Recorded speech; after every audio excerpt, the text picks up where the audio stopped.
Well, this is the final day of our piano rewiring effort in the Vermont Public Radio Performance Studio. We've been working on the Yamaha C7 all this week, and you can see that it's still in a state of rather, I wouldn't call it disrepair, but it's not completely together yet, and that's because today is the day that we are working on the strings. Piano Technician Allan Day is with us, and we also have VPR Classical's afternoon host, who's also a pianist, Joe Goetz, working on today's project.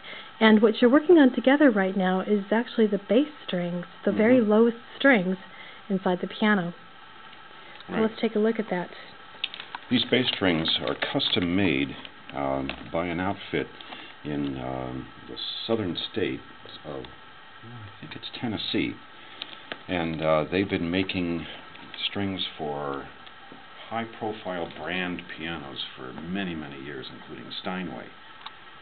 But these are custom strings that are made for this piano because this instrument had a unique style of string back in the early 70s that was copied from the European design. And Cheryl, I don't know if you can focus your camera on the type of what we call a pigtail termination on these bass strings. Yes, you were talking about that earlier, and what that does is it affixes the string to the wire. Wrapping to the core wire, right. And you can see it's kind of squiggly there, and that's not universal, apparently. Right? That's right. It's a choice that's made on how to wrap the wire to the string, but not everybody does that. That's right. And so I have great confidence in these strings being really very good and very appropriate for this piano. Now, you were also mentioning, Allan, that not every string terminates with that kind of pigtail squiggle. And we can see here that the very lowest string on this piano does not. It ends in kind of a conical shape. That's right. And what does that accomplish instead of the pigtail? I think what it does is it just secures the string a little better and makes sure that there's an added measure of safety that it will not unwind. Sometimes the problems with bass strings is that the windings get loose and they start to rattle or go dead and sound more like rubber bands than bass strings. So in that case, these strings should have a nice long life of producing good piano tone. There are some modern pieces that probably would be very happy with that kind of a sound.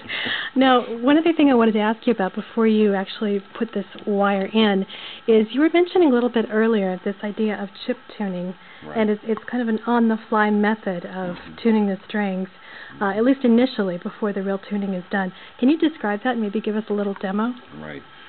When the strings are put in first, the tension is very, very low, and the sound from the strings is just all over the place. It's very cacophonous, and it's not up to its right tension. And the chip tuning is the first attempt to make some sort of musical sense out of the wire. And so what I do is I start off with a given note. I know what this one is supposed to be. It's supposed to be in A flat, but of course we've got bass string on it now. And this was an A flat yesterday.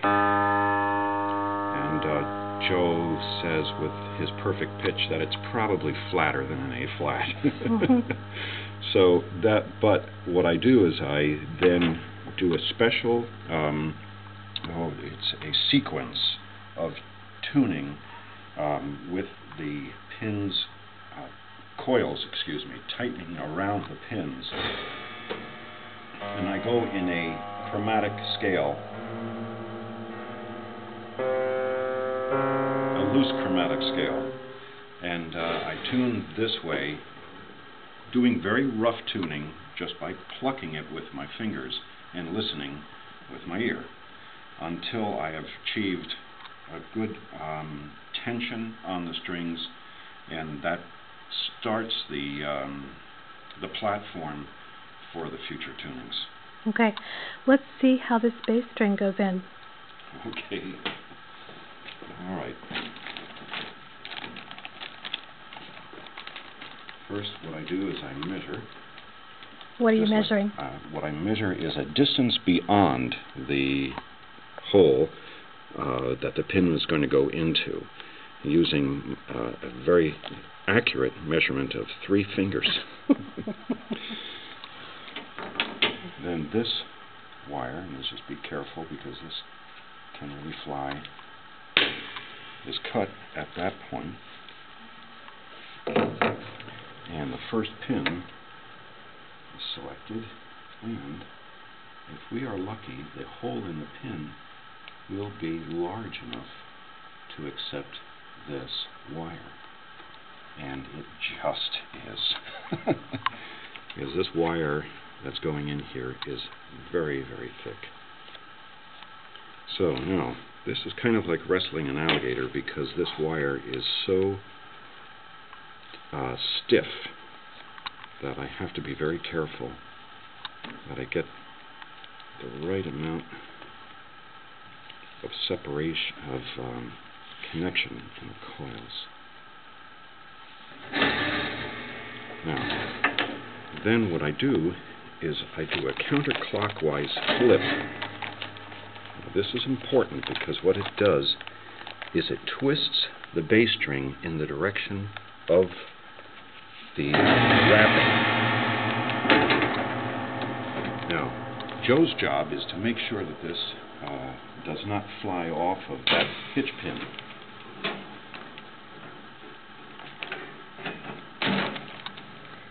You see me, as I said, it's like wrestling an alligator. Crocodile indeed.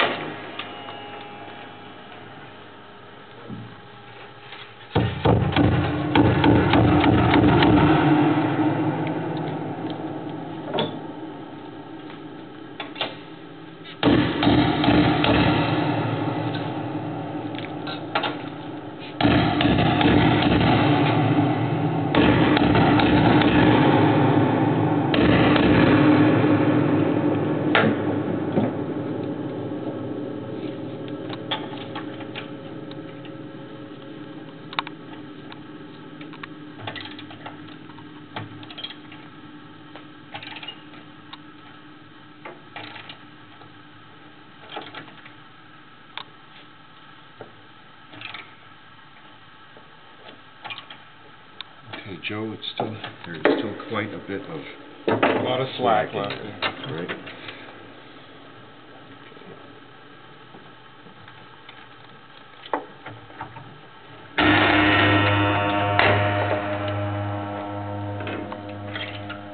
I can feel it under my hands, getting more and more tension. And I know that if my hands weren't here, there'd be a distinct possibility of this thing coming up and hitting me in the face.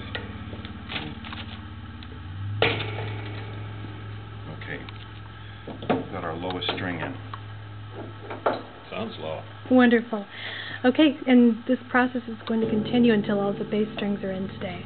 That's right. Okay, we'll check in later and see how it's coming along. Thanks. Okay, great. So you're getting famous.